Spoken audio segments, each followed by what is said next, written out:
And then when Hercules started airing, I would come back. I only had 2 months a year to be back in the States. We shot 10 months a year down there. Then when I got the show, then he knew me as the guy that got the show, Hercules. He comes up to me and he goes, "It's very funny, but my show is so much better." He said, "My Hercules is so much better." But yeah, I worked, I was up, I'd wake up 4:30 every morning, do some stretches. I ate about 7 meals each day. And I'd work 14 hours a day, and then I'd lift weights for 2 hours every night, very heavily. And I was pretty much anywhere between 16 to 18 hours every day, door to door. It was long days. Got used to it, put the time in. I weighed 235 when I did the series. Kept that weight, 230, 235 most of the time. And then when I got Andromeda, I had some time to get it off. I did some stuff to lose the weight, to lose the muscle, because I was big. I did some stuff I never ever thought I would have done. Yoga, Pilates, things I thought would be easy. Women know that do that. It beats the crap out of you. But it stretches you out. It's a better way. And I did a lot of cardio. I kept lifting, but real light. I wasn't benching anymore, heavy. But it was a good workout. And you know, I enjoyed it. I loved it. And before I met my wife, eventual wife, I was a single guy down there working long hours. So I put in that. There was no distractions for me. I mean, I put the time in, and I wanted to. And I started lifting weights when I was in junior high. So I've always enjoyed going to the gym. I enjoyed working out. So it wasn't work to me. It was just part of the job, and it was fun. And anybody who works out knows if you don't work out that day and you miss a second, you go crazy. You need to work out. You need to see he's looking at right. I know you work out. I can see. It's good for you. It's good, and you need to do it. Because otherwise you get a little grumpy. And, you know, so you just want to look at she's elbowing. What did you eat when you said 7 meals? Was it a lot of protein? A lot of protein. I'd have carbs in the morning because you're burning that off. We did three fight scenes every episode, and I was egotistical enough to want to do most of my own stunts, and I loved it. I enjoyed it, and the days we weren't shooting fight scenes, the stunt choreographer Peter Bell would still be on the set every day talking about 2 days away and bring a couple stunt guys. Okay, this is what we're going to do. But you know, you go crazy just before they yell action because it was me. Maybe you listen to half the fights, and you got like 20 guys around you, stunt guys. And you're going, okay, I got to memorize 2 moves for each guy.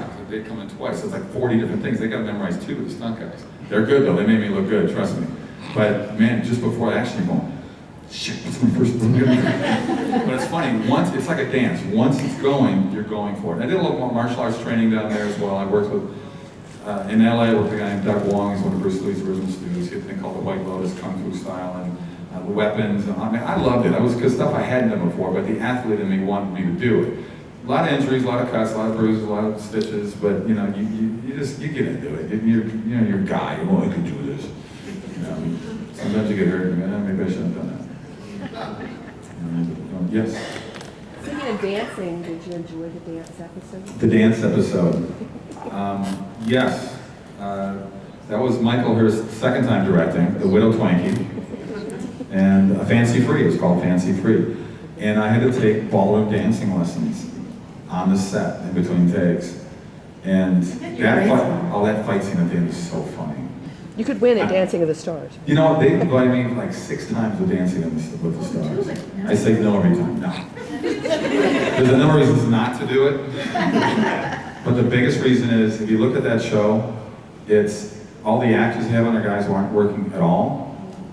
And I'm seriously, they aren't. They're not really. And you know, I asked a couple of actors, did they help your career? Well, yeah, it's not. But you know, they're not doing. If you look at the winners from it, the last 6, 7 years, it's all professional athletes, skaters. You know, it's Dancing with the Dancers now. You know, so it's amazing. I mean, that's soft porn in its own right. I mean, I'll turn on. There's some hot women on there, you know, so I get why people watch it. And that's entertaining. You know, those reality shows I like. Like The Voice, I think is a great show. You know, I mean, there's a talent involved, which I appreciate that. The Kardashians, I don't get it, you know? I'm sorry. It's like, it's amazing. But that's where television's going right now. But Jersey Shore, really?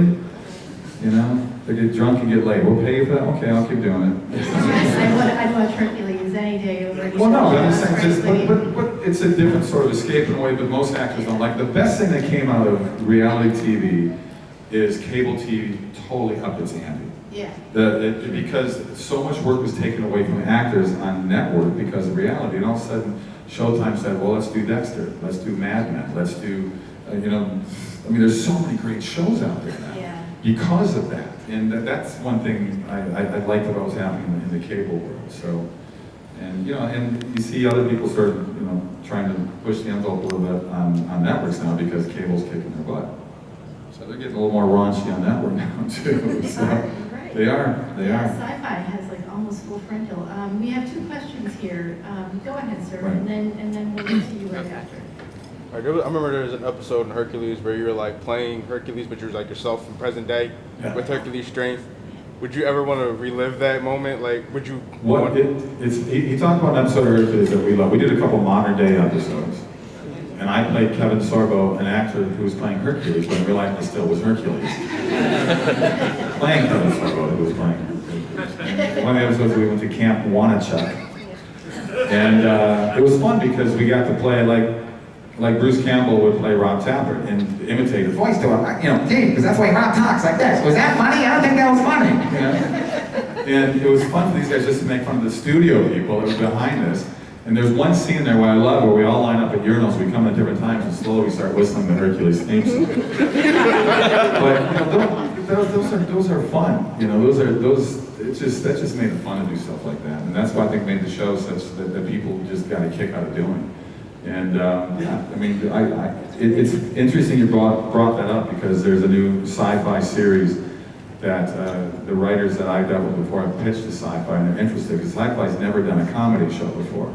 And we pitched them a show where I play Kevin Sorbo, the guy who did play Hercules, and is a fan that's now grown up, he's 24, 25 years old now, to tell me that because the way the stars and the planets have aligned, that the mythological gods and creatures that I fought on the series are real, and I think he's an idiot. And he brings me into this huge sort of ravine area, into this like sewage tubing, and of course around the corner there's a hydrant, and I run like a screaming baby. And he goes, what are you doing? He goes, dude, that's a real freaking hydrant! So it's an idea that we're looking at right now. And I think it would make a very funny series, and we pitched them actually a while ago, but now they've come back recently saying that they want to revisit it, so we'll see. It'd be like a Shatner thing, they'd be just totally taking a piss on my life. Because when we pitched it to him, Mark Stern, the president of Sci-Fi Channel, looks and goes, you really want to do this to yourself? I said, dude, I have no problem. So, Never Cry Werewolf a little bit. Never Cry Werewolf. Yes, it is. Nina Dobrev. It is, and Nina Dobrev was in the movie with me. Yeah, it's that sort of thing where she thinks I'm really in this big lion hunter. But you actually. And I look at her, I go, it's TV, nothing's real on TV. But then you rise to the occasion in the movie, which is great. That was fun. Which is what I expected. We had one more over here. Yes, we did. Yeah, so gag reels, every show has them during production because the actors done goofed or something. Well, Sure. Hercules. We're talking about gag reels. Yeah, so Hercules obviously had that, I assume, right? Yeah. Well, what was your favorite gag moment during the production? My favorite gag. It was frustrating because there's so many gag moments that weren't printed and should have been. And I would always tell the director, make sure you print that if somebody screwed up somewhere. The women of Andromeda, Alexa Doig and Lisa Ryder, cuss their truckers with tits. These women, they screw up a line, they cuss a storm you would not believe. Me, I'm in the moment, and I'll say, okay, keep going, I'll get back into it again. It's every F-bomb C, it's everything. And they put a clip of these guys together when we reached 100th episode, a 100th episode party, and it was literally 5 minutes of non-stop. Just Lexa grabbing her boobs afterwards. It's hilarious. For me, on Andromeda, because the Force Lines look like a dildo, let's face it. Every episode on the Woman of the Week, I would pull it out sometime during a scene, saying, have you seen my Force Lines? And I did that over 100 times. They put a video of that together. And then I would forget, the crew would come up and go, show me your Force Lines, show me your Force Lines. And then of course, season 5, they gave me double Force Lines. and there's a gag in there where they pulled a trick on me, where I think the Magog are attacking the ship or something, and we're stuck in my quarters, we barricade us off there, and I'm with Rade and I'm with Becca Valentine. I go through these weapons and I open up and they put in a Hercules wig and a sword. I didn't break character though. I kept cool. And then in the second take, expecting this time weapons to be there, they put in about a 14-inch black dildo. And I did not crack up. I waited, everybody's done. I was holding it. I waited till everybody got done laughing. The camera's still rolling, and I said, I looked at Beck and I said, it's a long story, but I limped for a week. But, you know, that's the thing. That show had a lot of, we should have, of all of those, between Hercules and Andromeda, they should have shot behind the scenes. They should have done a reality show behind the scenes of our rehearsals before we shot the scene on Andromeda. Because Gordon Wilbur, that played Harper, he's the northern hemisphere of Michael Hurst. He's just so hilarious, so crazy. And then that would have been the hour before, and then you could see what it really looked like at the end. I think it would have been huge. I told them they should have done that. We have time for one? We have about 2 minutes, so Okay. very quick questions. Way back sir. here. Lou? I feel a lot better about my question now after all that. Silent, so we need to know, Marianne or Ginger? Oh, Marianne. Marianne. And we know why, don't we? I can't say it here, but we know why. I was a big fan of that show, I gotta say. And I actually got to meet Dawn Wells. Gosh, I did a con with her recently in the last 6 months. I can't remember where it was now. And she sat next to me. It was wonderful to meet her because my kids are 7, 9, and 11, and I'm reliving my childhood because in the last couple of years I bought the DVDs from Gilligan's Island, Dream of Jeannie, and Bewitched. And we're watching these, and I remember all those episodes. I mean, it's funny to say, my kids love them. I mean, they just love them. So it's a hoot for me to do this. So. Well, before we wrap, I just wanted to give you an opportunity to go ahead. Are you going to paint your booth? I'm heading to the booth right now. Okay, Yeah. and what about the future projects that we should look for?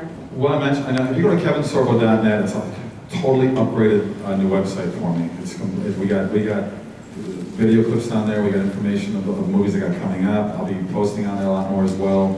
I mentioned Gods I'm Dead is coming out. I started a movie in Nashville soon called Normal Life, dealing with autism.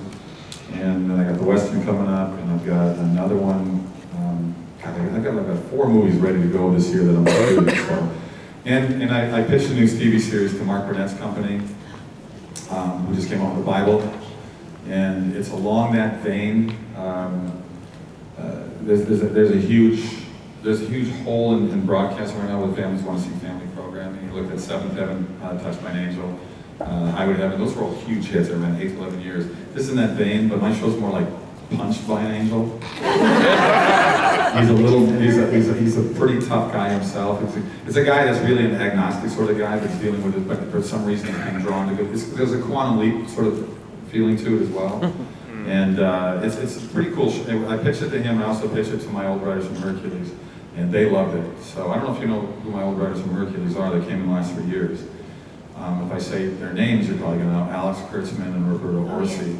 And they came in, they came as young punk writers in the last 3 seasons, wrote some of my favorite episodes. They did the Norse mythology, the Celtic mythology, and they did Fancy Free. They wrote that one. And of course they went on to do Alias. They created that series, Fringe. They now have Hawaii 5-0. They just sold a new one, which I can't remember the name, but they just sold a new one, so they're kind of busy that way now. And of course they did all the last 2 Star Treks. And the Cowboys and Aliens, and they did they did all Transformers. Yeah, these guys don't look at nothing without like a 7 figures attached. It's so funny because Roberto Orsi, he's exactly the same. He's like jeans and the same t-shirt he wore back in 1997. And then you got Alex Kurtzman, who's got the perfect little square glasses now, and spiked hair, 3 different colors. Perfect. I give him crap about it. But these guys are so talented. They're so talented. And I couldn't make the premiere this year. I was shooting myself with Star Trek. I went to the original one, had a long talk with J.J. Abrams as well about doing something. So, you know, I'm just staying busy. So if you go to kevinsorbo.net, you know. But I am ready to get back in TV again. It's fun doing these movies. I've shot about 40 movies in the last 7 years. But yeah, I kind of want to do something that people will watch. So, these are good movies, guys. A lot of people don't know about them. I still get stopped all the time from people. All these people here watch everything you do. I know it because we were talking beforehand. We want to thank you so much.